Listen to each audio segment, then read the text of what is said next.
राम राम भाई सारा ने। हर हर महादेव। प्रवचन सरिता के एक और नए अध्याय में आप सबका स्वागत है। तो भाई आज हम एक विशेष टॉपिक पर बात करेंगे। जो ये अनंत काल से हमें दुख हो रहा है और ये दुख खत्म ही नहीं हो रहा है, इसका एक और कारण है, उसके ऊपर भी हम आज प्रकाश देने का प्रयत्न करेंगे कि वो क्या है जिसके कारण ये दुख दूर नहीं हो रहा और हमारा परमात्मा की तरफ ध्यान जा ही नहीं रहा। तो भाई या हमारी अज्ञानता है, पहली बात तो यह है, और दूसरा हमारा मोह है। जो हम यहाँ आकर हमारे शरीर के साथ ये बाती के जो संबंध जुड़े हैं कि यो मेरा भाई है, यो मेरा चाचा है, यो मेरा ताऊ है, यो फलाना है, यो मेरा दोस्त है, यो मित्र है। तो जितने भी ये इस शरीर के लिए रिश्ते जुड़े हैं वो भी एक मनुष्य के दुख का कारण है। ये रिश्ता किसी के लिए जुड़ रहा है, भाई के लिए या किसी के लिए, वो चला गया अमेरिका, ये उड़ो उसने कोई दिक्कत होगी तो हम दुख याड़ मान रहे हैं, उसमें हमारा ध्यान जा रहा है, उसकी चिंता हम याड़ कर रहे हैं। और भाई सारी जिंदगी चला जाए आदमी इस जो सबसे ये रिश्ते नाता का मोह है इस निकट नहीं पाता, इसमें फंसा रहा है, इनने के लिए प्रयत्न करता रहा है। अरे लास्ट में आपने बेरा है, कोई भी सृष्टि में ऐसा रिश्ता नहीं है जो स्वार्थ के ऊपर आधारित ना हो। सब रिश्ते स्वार्थ के साथ ही चल रहे हैं। और अज्ञान हमारा यो है कि हम इस चीज़ में समझ नहीं पा रहे कि इस जीवात्मा का जो संबंध है वो इस शरीर के साथ भी क्षणिक कुछ समय के लिए क्षणिक है। बेरा कौन है भाई, इब जैसे जोकर भाई कोई आदमी उसका हो लिया 30 साल का लिया, 52 का हो लिया, ये बात गदना बेरा ना, वो 52 सेकंड का है या 52 मिनट का है या 52 दिन का है। और वो संबंध आगे चलते वो ये चीज़ भविष्य के प्लान बनाए रहे है और भूतकाल में दुख मान्या रहे है। आपने बेरा है संबंधों में भी आजकल स्वार्थ इतना मतलब हावी हो रहा है। पुराने ज़माने में आज में इतना फर्क हो रहा है बहुत ज़्यादा। पहले मानस न मानस की चाह न होया करती, आज की है अपना जैसे ही उल्लू सीधा होता है, अपना जो स्वार्थ पूरा होता है वैसे ही उसकी उपेक्षा करना शुरू कर दे है दूसरा आदमी। और उस उपेक्षा तक जो आदमी है उसने दुख पहुंचा है, अगर देख मैंने इसके लिए इतना कुछ कराया और इसका स्वार्थ जैसे ही सिद्ध हुआ, ये अब अपना मतलब बात करके भी खुश ना मेरे तय तय भाई यो हमारी मोह है एक दूसरे के प्रति मोह, और यो मोह हमें छोड़ना पड़ेगा जब हम सुखी रह सके हैं।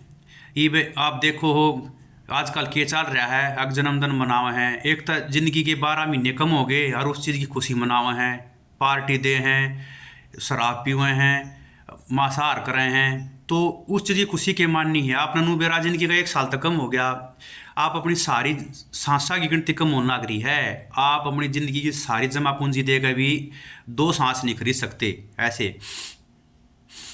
बस ये 2 सांस जब गिनती पूरी हो जाएगी तो बड़े आदमी या जीवात्मा इस शरीर में छोड़कर चली जाएगी। मतलब पूरी जो जमा संपत्ति है पूरी ज़िंदगी की उसने देकर भी आप 2 सांस और ना खरीद सकते। तो ये देखो कितनी मूल्यवान है यह ज़िंदगी, ये सांस कितनी मूल्यवान है और ये मनुष्य का चोला कितना महत्वपूर्ण है। तो यो सारे मोह का कारण है और हमारे दुख का कारण हमारा ज्ञान ही है। आदमी किसी चीज़ में असफल हो जाए है तो वो आज देखो कोई किसान है जिसकी फसल खराब हो गई, या कोई बालक है जो मतलब निरंतर प्रयत्न कर रहा था लेकिन वो सफल नहीं हो पाया परीक्षा में, वे आजकल डिप्रेशन में आकर आत्महत्या कर रहे हैं।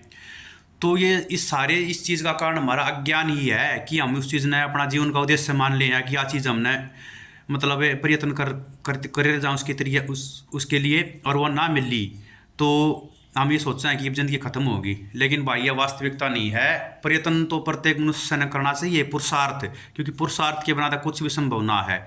दूसरी चीज़ क्या है, कर्म हम जो होगा ना वही मिलेगा, भाग्य से ज़्यादा और समय से पहले नहीं मिलता। तो इसका मतलब ये ना कि हम आज से बिल्कुल निचले बैठ जाए ठाली, प्रयत्न ना करें, पुरुषार्थ ही ना करें। तो पुरुषार्थ के बिना तक कुछ भी संभव ना है, पुरुषार्थ हमें करना ही पड़ेगा। लेकिन किसी चीज़ ने मन तो मत लगाओ, उसके प्रति इतना लगाओ, ना किसी रिश्ते के प्रति मन इतना लगाव रखो, ना किसी चीज़ या वस्तु के प्रति इतना लगाव रखो कि चीज़ के जानेगा हमने दुख हो, हम डिप्रेशन में चले जाएं। यो अज्ञान है हमारा। इस चीज़ ने समझें कि इस जीवात्मा का केवल परमात्मा के साथ ही संबंध है। हमने अनंत जन्म ले लिए मनुष्य के, और अनंत जन्मा में अलग अलग हमारे रिश्ते नाते हुए हैं, अलग अलग हमारे संबंध हुए हैं, अलग अलग मित्र दोस्त हुए हैं जो हम हर बार भूल जाए, हमारा याद ना रहती।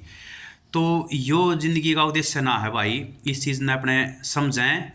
मैं ये ना कहता कि आज सब गिला रिश्ते नाते सब तोड़ दो, वो जो सामाजिक बंधन हैं वे भी सही हैं अपनी जगह, लेकिन उसने मन तक इतना ज़्यादा उसका अटैचमेंट मत रखो कि आप उसके चक्कर में भगवान ने भूल जाओ और उस रास्ते ने सब कुछ मानने लग जाओ। सामाजिक है जीवन यो हमारा तो वो भी बहुत ज़्यादा ज़रूरी है, सबके साथ अच्छा व्यवहार भी ज़रूरी है, लेकिन अपने मन की स्थिति है जो वो हमेशा परमात्मा की तरफ रखनी है। तो आप इस चीज़ ने समझने का प्रयत्न करो कि हमारा ये जो व्यर्थ का मोह है, अत्यधिक मोह ममता है, या भी हमने परमात्मा की तरफ नहीं जाने दे रही, उसकी तरफ दूर ले जा रही उस टाइम, क्योंकि हमारा सारा जीवन उस चक्कर में काटन लाग रही या उनने रूठन मनाण में, उनने लालन पालन में, भरण पोषण में हम सारा जीवन अपना खर्च करते हैं, और जो हमारा वास्तविक उद्देश्य है उसकी तक दूर जान लाग रहे हैं। तो ये अज्ञानी ही है हमारा, ये अज्ञानी ये है कि हम अपने आप में दुखी समझे हैं, क्योंकि मैं बार बार बता चुका हूँ कि जो जीवात्मा है वो परम शाश्वत तत्व है और परमात्मा के समान है, तो उसने कभी दुख या सुख हो ही नहीं सकता। क्या सारी मन की स्थिति है भाई, तो इसने बने रहें। आज के लिए इतना ही, इस चीज़ ने समझें कि भाई यो सारा दुख है, सुख दुख है, यो मन की स्थिति है, आत्मा शाश्वत है, इसने कोई सुख दुख ना होता। तो डिप्रेशन में जाएंगे और उस चीज़ में जाएंगे, फिर आप उससे तो बच जाओगे। तो आशा करता हूँ कि आज इस बात में आप समझ गए होगे। फिर एक नई वीडियो में मिलेंगे भाई। हर हर महादेव, जय श्री राम।